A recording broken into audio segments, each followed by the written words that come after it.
My grandmother was from the deep country.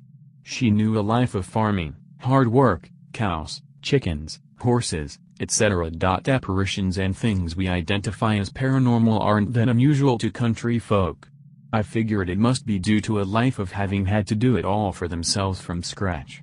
Why shouldn't they be able to see death from scratch too? Granny was what is called sensitive. To the point that she could communicate with spirits. People would come to her to find out things about those who had passed on. She didn't charge. They didn't come in droves or anything. Just every now and then. It took me years to admit it to myself, but I'm different in that way too. I've had more experiences than I can count. When I was 10 I was visited by a woman dressed in 40s flapper attire. Later that evening while my mama and I were settling in for the night I told her that I was afraid for the phone to ring because I felt like it'd be about my great-aunt Fanny saying she had passed away.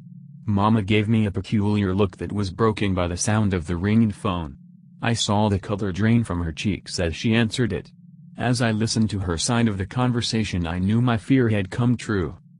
A week later at the funeral as I stared at a photo of a lady in 40s flapper attire, a picture of my great-aunt during her heyday, I knew she had been the apparition.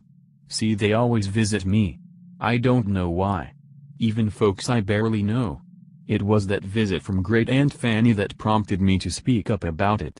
My mama bristled and simply refused to hear of it. That let me know it wasn't normal. I felt alone and outcast. But then I told my grandmother. And what she revealed to me then I will eventually reveal here.